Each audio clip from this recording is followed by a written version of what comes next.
অপু বিশ্বাসের সিঙ্গাপুর বিয়ে হয়েছে, এরকম একটা নিউজ এখন টপ অফ দ্য কান্ট্রি। একটা পক্ষ অপু বিশ্বাসকে সিঙ্গাপুর বিয়ে হয়েছে বলে চালিয়ে দিয়েছে। এটা সম্পূর্ণ মিথ্যা এবং গুজব। এটাতে কেউ কানই দিবেন না, একদমই ভিত্তিহীন। মূল ঘটনা হলো অন্য জায়গায়।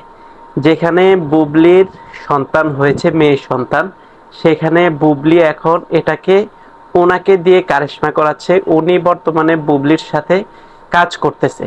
তো উনি সর্বপ্রথম মিডিয়ার কাছে এই কথাটা বলল যে অপু বিশ্বাসের সাথে এই কোরিওগ্রাফারের বিয়ে হচ্ছে সিঙ্গাপুরে। এটা সম্পূর্ণ ভুয়া এবং ভিত্তিহীন এবং মিথ্যা একটা কথা। মূল ঘটনা হলো বুবলির যে দ্বিতীয় সন্তান হয়েছে, সেই সন্তান বুবলি হাক ডাক বাজিয়ে বলেছিল যে আমেরিকাতে সেই সন্তান হবে। কিন্তু মূল ঘটনা অপু বিশ্বাস কিছুদিন আগে যে ইঙ্গিত দিল, আমেরিকাতে বুবলির সন্তান হয়নি। বুবলির সন্তান হয়েছে ঢাকা এভার কেয়ার হসপিটালে।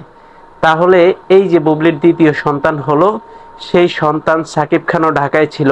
তাহলে সাকিব খান কেন হাসপাতালে যায়নি? এটা একটা প্রশ্ন নাম্বার ওয়ান।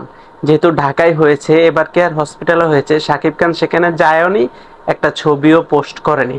তাহলে অপু বিশ্বাস কিছুদিন আগে একটা ইন্টারভিউ দিয়েছে এবং সেখানে বলেছে যে সাকিব খান খুবই সাদা মনের মানুষ, তাকে যে কোনো কেউ ব্ল্যাকমেল করতে পারে এবং সে সহজেই মানুষকে বিশ্বাস করে, এবং সেই জিনিসটাকে পুঁজি করিয়ে সাকিবের সাথে এগুলা হচ্ছে এবং সেটা এখন মোটামুটি প্রুভ হয়ে যাচ্ছে। তো এই যে যে ঘটনাটা, এই ঘটনাটাকে ধামাচাপা দেওয়ার জন্য উল্টা অপু বিশ্বাসের নামে একটা প্রোপাগান্ডা ছড়িয়ে দিয়েছে, যাতে করে এই যে বুবলি আমেরিকা না গিয়ে, আমেরিকা যেতে পারেনি, আমেরিকা না গিয়ে পরবর্তীতে ঢাকায় এভার কেয়ার হসপিটালে তার মেয়ে হয়েছে। তো মূলত এই ঘটনাটাকে কিন্তু ধামাচাপা দেওয়ার জন্য যত ধরনের কৌশল আছে বুবলি কিন্তু সেগুলো অপু বিশ্বাসের সাথে করছে। কিন্তু অপু বিশ্বাস এখনো চুপ, কারণ অপু বিশ্বাসের পক্ষে তার ভক্তবৃন্দ যারা আছে তারা কিন্তু জবাবটা দিয়ে দেয়। কারণ অপু বিশ্বাস অনেক নম্র, ভদ্র এবং অনেক শালীন একটা মেয়ে।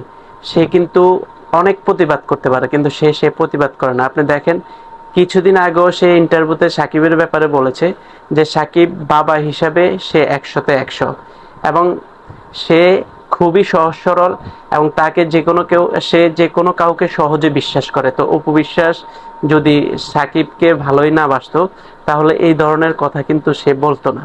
তো সাকিব খান বর্তমানে এই ব্যাপারটা নিয়ে একদমই, সে তার যে সন্তান হয়েছে সে কিন্তু মিডিয়ার সামনেও কোনো কিছু বলে নাই এবং সে সম্পূর্ণ এটাকে ডাইভার্ট করে দিয়ে যাচ্ছে। তাহলে অপু বিশ্বাসের ওই কথাটাই কিন্তু সত্য হচ্ছে যে সবাই বিশ্বাসকে কেন্দ্র করে প্রতারণা করতেছে সাকিব খানের সাথে। তাহলে এই যে বর্তমানে যে অপু বিশ্বাসকে নিয়ে যে গুঞ্জন, ওই প্রকৃত মূল ওই ঘটনাটাকে ধামাচাপা দেওয়ার জন্য, যে সে আমেরিকা যেতে পারেনি, বাংলাদেশে তার সন্তান হয়েছে, সেটাকে ধামাচাপা দেওয়ার জন্য মূলত এই কাজটা বুবলির দ্বারাই সংগঠিত হয়েছে। বুবলির সাথে বর্তমানে উনি কাজ করে, ওনার মাধ্যমে। এটা সম্পূর্ণ ভুয়া, মিথ্যা এবং ভিত্তিহীন। বর্তমানে অপু বিশ্বাস সাকিব খানের সাথে যোগাযোগ আছে এবং যোগাযোগ মেনটেন করেই কিন্তু সব কাজ করতেছে। তো সবাই ভালো থাকবেন, আমাদের চ্যানেলটিকে সাবস্ক্রাইব করবেন। আল্লাহ হাফেজ।